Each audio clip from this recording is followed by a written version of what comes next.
Hey guys, and welcome back to Art Theory, the place where I scribble my way through theories that even the Zelda timeline thinks is far-fetched. Today we'll be talking about the three main dragons from Breath of the Wild and Tears of the Kingdom and their mysterious origins. Draconification has opened up a massive wormhole of questions, and most remain unanswered. Who were Naedra, Dinral, and Farosh? Why are they here? Were they divine goddesses, mysterious Zonai, or regular Hylians? And why is the act of Draconification forbidden? Grab your palettes and switches, theorists, because I'm about to answer all of your questions. Oh, and big shout out to all you awesome viewers who checked out my Etsy and TikTok store. Prints, stickers, and phone cases from my last video are still up for grabs, so why not treat yourself?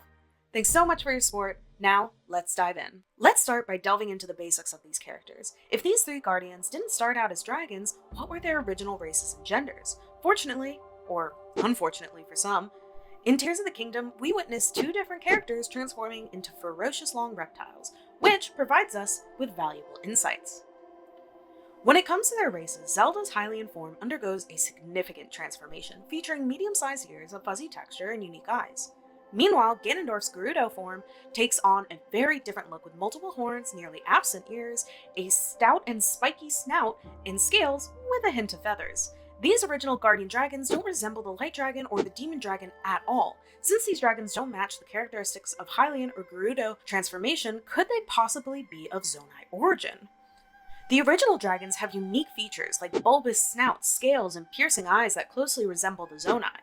Zonai beings have a humanoid design with long torsos, short legs, long talons, small horns, large animal-like ears, and goat-like faces. A close look at the mountain goat reveals striking similarities in features like the face shape, goatee, large eyes, floppy ears, and horns. These aspects seem to have inspired the dragon's designs. While the Legend of Zelda series has offered various dragon designs like Baloo from Wind Waker, the Skyward Sword Guardians, or Argorok from Twilight Princess, but this iteration of dragons took a unique and interesting approach to their creation. Cracking open my copy of Creating a Champion, page 158, we get some interesting insight on the dragon's design in the developer notes. I played around with a number of ideas that would be recognizable as a dragon, but also different from what you would expect. So I made the face and body mammalian like a dog or a goat. Notably, Draconification appears to be a knowledge unique to the Zonai race. In Memory number 5, when Zelda speaks to Minoru, it's revealed that Minoru and Rauru are the sole individuals knowledgeable about Draconification.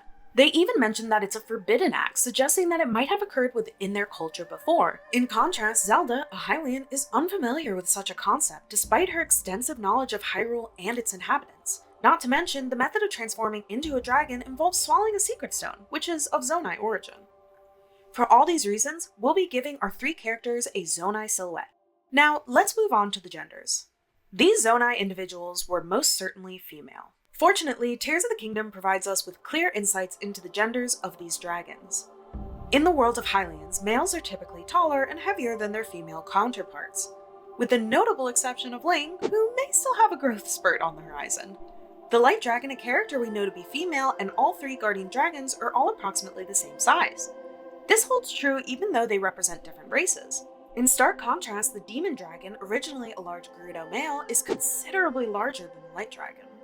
If that's not enough for you, the dialogue changes between Breath of the Wild and Tears of the Kingdom when you speak to a spring goddess statue. In Breath of the Wild, the Spring of Wisdom goddess statue refers to Naedra as it, while in Tears of the Kingdom, Naedra is addressed as her, establishing her gender more definitively. Given these considerations, the original form of these dragons will align more closely with Minoru's stature than Rauru's, as she offers the most relevant reference we can rely on. Moving on. With our foundational understanding in place, let's tackle the intriguing world of Zonai fashion. Our primary glimpse into their attire comes from the Charged Ember and Frostbite armor sets. They draw strong connections to our three dragons based on the location you obtain them, their color schemes, themes, and almost identical horns. However, it's worth noting that these outfits likely weren't the exact replicas of what the Zonai wore. They seem tailored to fit Link, suggesting a connection to the ancient Hylians mentioned in the game's memories. The in-game descriptions also point to their use in ancient rituals, further distancing them from being direct Zonai relics. Even the old carvings near Dracosa Lake depict a Hylian in the middle of a ritual adorned in the charged outfit. Nonetheless, as well with all rituals and mythologies, there's often an element of truth. Comparing the charged armor set to Rauru's outfit, we observe striking similarities, with the Zonai version boasting more intricate details such as additional necklaces, patterns, and loincloth, or as I like to call it, dingle-dangle thingy. Minoru's garb is equally extravagant and unconventional, featuring a floating scarf, a skin-tight suit, and sizable Zonite accessories. The Zonite clearly had a refined fashion taste, so rather than outright replicating Link's armor sets, we'll use them as sources of inspiration, elevating their design slightly. For Naedra, we'll enhance the sleeves, taking inspiration from Minoru's scarf and flip the Frostbite shirt backwards to align with the Zonai's fondness for exposed midriffs. Regarding Faroche, we'll infuse a touch of Raru's extravagance, incorporating additional gems and even a chain connecting her forearm to her ankle. As for Dinral, the pants are puffier, boots bigger, and shoulders sharper. All of these design changes convey strength, which I'm sure the Spirit of Power would approve of. Keeping with the original armor sets, the designs all have the same accessories, colors, overall theme, and of course, painted manicures and pedicures. An additional reason for elevating their clothing is rooted in my belief that they held high-ranking positions. In the memories, we witnessed both Zonai and Hylians sporting tear-shaped makeup designs. Notably, King Raru, a figure of immense importance, has an impressive 10 tears adorning each eye. Sonia and Minoru, fellow high-ranking members of the King's Council and keepers of secret stones, display 4 tears under each eye. Conversely, Zelda, who assumes the identity of Sonia's distant relative, bears a single tear on each cheek, signifying her importance but not reaching the distinguished status of this era. It's also important to note that regular citizens and guards of ancient Hyrule didn't have any tears. An examination of the Tears of the Kingdom art book reveals one of Raru's followers without the mask, and indeed, no face paint is present.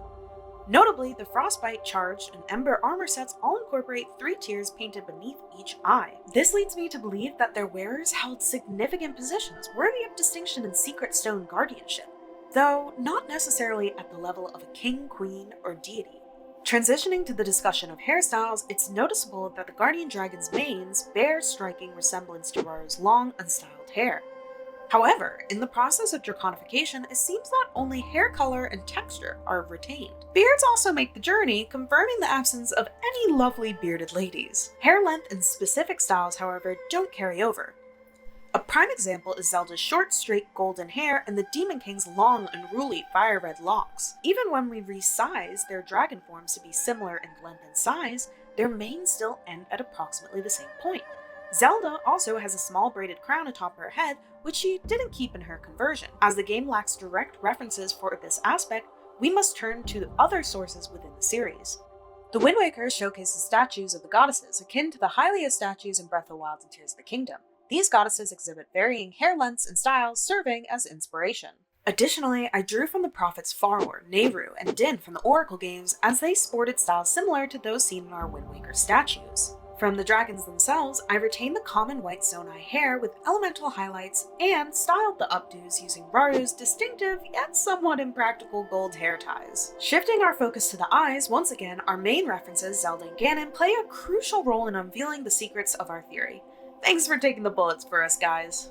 Or, the Secret Stone, that is. In both main characters' transformations, we're offered a close-up view of their eyes undergoing a profound alteration during Draconification, resulting in heightened vibrancy. It appears that Draconification significantly reconfigures the eye's anatomy, with the iris seemingly transforming into the pupil. A direct comparison between Zelda's iris color and the Light Dragon's pupils reveals a consistent emerald green hue. Drawing from the main dragons themselves will adopt their pupil colors for their iris shades in their Zonai form. This translates to amber for Naedra, pink for Faroche, and teal for Dinral. These unique colors, as opposed to the conventional blue, yellow, and red respectively, introduce intriguing contrasts to our designs. Lastly, let's discuss the horns. Zonai individuals seem to naturally possess horns, albeit relatively small ones. Raru's forehead showcases 4 simple, adorned horns. The armor sets that Link wears in the game appear to draw inspiration from the dragon's natural transformed state. To integrate them into Zonai culture, we'll need to simplify their design, make them smaller, and remove any elemental-powered glowing effects. This adaptation ensures that the horns align more closely with the Zonai aesthetic. So, that's what they looked like. But who were Naedra, Dinral, and Faroche before they transformed? As I mentioned earlier, they were likely high-ranking members due to their face-painted possession of secret stones, but these beings aren't the sacred golden goddesses seldom seen in the series. As previously mentioned with the face paint, they possess only 3 tears beneath each eye, which signifies a lower rank compared to the king and council members like Sonia and Minoru. Secondly, while the Zonai are descendants of gods, they're demigods rather than the all-powerful trio responsible for creating all of Hyrule and its life. As established through our designs and exploration, the 3 guardian dragons undeniably have Zonai characteristics. There's also a compelling case to be made that the golden goddesses may have a Hylian or even human design. When we look at the Wind Waker goddess statues, they resemble figures like Link or Tetra from the same game, and they possess small, rounded human ears. Moreover, in Ocarina of Time, when explaining the creation of the world, the golden goddesses have a distinctly human and feminine silhouette. This design greatly differs from the Zonai's distinctive features, such as short legs, long torsos, and floppy ears. Furthermore, why would deities who are all-powerful and immortal have a need to go through Draconification? Well, they wouldn't. There is a much more likely identity for these three Zonai. My theory suggests that they were likely oracles or priestesses connected to their respective springs. These revered religious individuals served the followers of Nehru, Faror, and Din. This role may have been assigned at birth due to being named after their respective goddesses. Their primary duties include serving their springs, performing purification rituals, and carrying out tasks not dissimilar to Japanese Miko or shrine maidens. The compendium entries for the three dragons further support this theory, as they all state that the dragons have served these springs since ancient times. But one thing still bothers me. Why would Naedra, Farosh, and Dinral willingly swallow secret stones? It's entirely possible that they did so in honor to their respective goddesses, intending to serve their springs and deities for all of eternity. However, if this act was considered a divine honor and sacrifice, why was it ultimately banned? It goes without saying that baddies are going to be baddies. A simple rule forbidding them from obtaining infinite power and immortality ain't gonna stop them.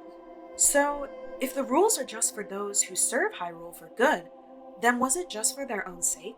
No, I believe it was far more nefarious than that. What if the not swallowing of stones was a divine order passed down by the gods who gave them the stones in the first place? How else would they know without a doubt that this user would lose themselves in the process? These gods could be the golden goddesses themselves, or some other deity unknown to us. Either way, I theorize that these priestesses would have performed this forbidden act in order to protect the people of the land they served. One piece of evidence supporting this perspective is the altered flying paths of the dragons from Breath of the Wild to Tears of the Kingdom. Consider Dinral, for instance. In Breath of the Wild, she tirelessly patrolled the Elden region through the Tangar Canyon. However, with the chasms opening in Tears of the Kingdom, her route changes significantly. Dinral now circles beneath the Akkala region, entering the Drennan Highlands Chasm, traveling through the depths towards the Spring of Power, and returning through the East Akkala Plains Chasm. These routes consistently lead them near their springs of worship. But what if their destinations aren't the goddess statues? What if they were guiding lost post souls underground towards the Bargainer statues residing beneath their springs? It's entirely plausible that the gods are dissatisfied with the inhabitants of Hyrule who worship them, a common theme in many mythologies. These Zonai guardians may have sacrificed themselves to protect those they served. Their altered routes underground could be a means of guiding the numerous lost souls of their regions, those they may have failed long ago, towards the afterlife. Bargainer statues are known for giving salvation to lost spirits, serving as their ultimate destination. And that's why I believe Draconification is forbidden. It is an act that directly opposes those gods who gave the Zonai so much power to begin with. It levels the playing field and gives Hyrule a fighting chance against benevolent gods. And that's my theory and concept art on the Guardians of the Springs before Draconification. I hope you enjoyed this video, and I can't wait to read all your thoughts in the comments down below. Please consider subscribing to stay notified for future videos. Thanks so much, you guys, and we'll see you next time.